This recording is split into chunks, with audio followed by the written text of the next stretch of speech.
Hi guys, देखिए जितिया पर्व हो रहा है। जो बेटा जिसका रहता है वो पूजा करते हैं। अपना जितिया पर्व शाम के ही होता है। सब लोग बैठे हुए हैं, पूजा कर रहे थे। हम लोग फूल वूल चढ़ा रहे थे, जितिया चढ़ा दिए थे भगवान लोग। और सब लोग देखिए बैठे हुए हैं। अब कथा होगा, सुनाएंगे। मम्मी जी किताब पढ़ते हैं तो वही पढ़ाई करेंगे, किताब होगा। सब लोग देखिए कैसे पूजा और करते हैं। प्रसादी चढ़ा रहे थे हम। मम्मी जी उसे पूछ रहे थे कि कैसे होगा, तो बताए थे और हम वो जैसे बोले थे वैसे किए थे और अगरबत्ती और दिखा रहे थे।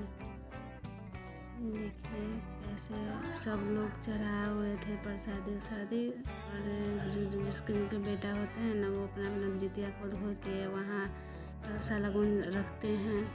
ये कैसे हम रख रहे हैं। एक आदमी दिए थे, उन लोग नहीं, वो आदमी नहीं आए थे, नई बहू थी तो नहीं निकली थी, तो भेजी हुई थी तो हम डाल दिए थे वहाँ पर। बोली थी ये अगरबत्ती हम दिखा रहे हैं और प्रणाम उनाम करके। और हम साइड हुए थे, पीछे थे एक गोतनी थी तो वही आई हुई थी, तो वो भी पूजा करती थी, इसलिए हम साइड हो गए थे।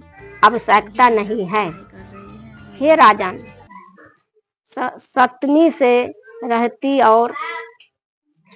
रहित और उदय तिथि की अष्टमी को व्रत करने, यानी सप्तमी विधि अष्टमी जिस दिन हो उस दिन व्रत न करे, शुद्ध अष्टमी के व्रत करे और नवमी में पारण करे। यदि इस पर ध्यान न दिया गया तो फल नष्ट हो ही जाएगा और सौभाग्य तो अवश्य नष्ट हो जाएगा।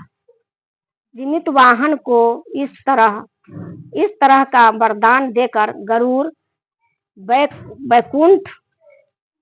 वैकुंठ धाम को चले गए और राजा भी अपनी पत्नी के साथ अपने नगर को वापस चले आए।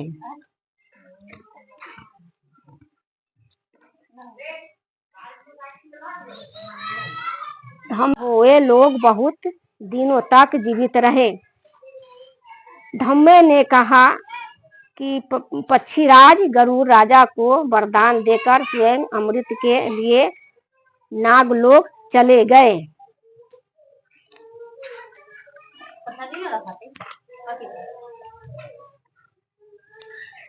वहां से अमृत लाकर उन्होंने उन मरे मनुष्यों की हड्डियों पर बरसाया।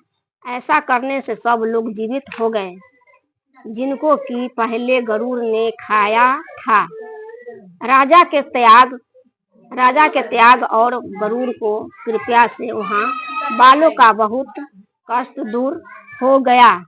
उस समय राजा के शरीर की शोभा दुनी हो गई थी। राजा की दयालुता देखकर गरुड़ ने फिर कहा, मैं संसार के कल्याणार्थ एक और वरदान दूंगा।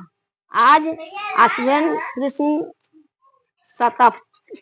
सप्तमी से रहित शुभ अष्टमी तिथि है। आज ही तुमने कहा कि प्रजा की जीवन दान दिया है। ये वस्तु अब से यह दिन ब्रह्मभाव हो गया है। जो मूर्तित भेद से विविध नामों से विख्यात है, वही त्रैलोक से पूजित दुर्गा अमृत प्राप्त करने के अर्थ में जीवित पुत्रिका कहलाई है। सो इस तिथि को जो स्त्रियों उस जीवित पुत्रिका की और कुश की आकृति बनाकर तुम्हारी पूजा करेगी तो दिनों दिन उनका सौभाग्य बढ़ेगा और वंश की भी बढ़ती होती रहेगी। हे देवी, तुम भी पूर्ववर्त विधि से यह व्रत करो व्रत और दुर्गा जी का पूजन करो तो तुम्हें अभिलाषित फल प्राप्त होगा। मुनिराज धम्मे की बात सुनकर द्रौपदी के हृदय में एक प्रकार का कौतूहल उत्पन्न हुआ और पूर्णवासिन स्त्रियों को बुलाकर उनके साथ यह उत्तम व्रत किया। गौतम ने कहा, यह व्रत और इसके प्रभाव को किसी एक चीज ने सुन लिया और अपनी सखी सियारनी को बतलाया।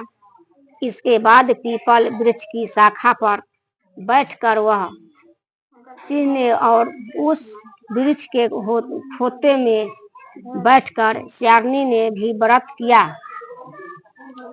फिर वही किसी उत्तम ब्राह्मण के मुंह से यह कथा सुन आई और पीपल के खोते में बैठी हुई अपनी सखी को सुनाया।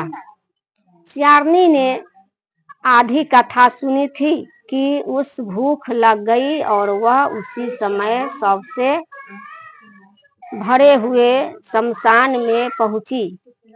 वह अपने इच्छा भर मांस का भोजन किया और चीज बिना पूछे खाए पिए रह गई और सवेरा हो गया।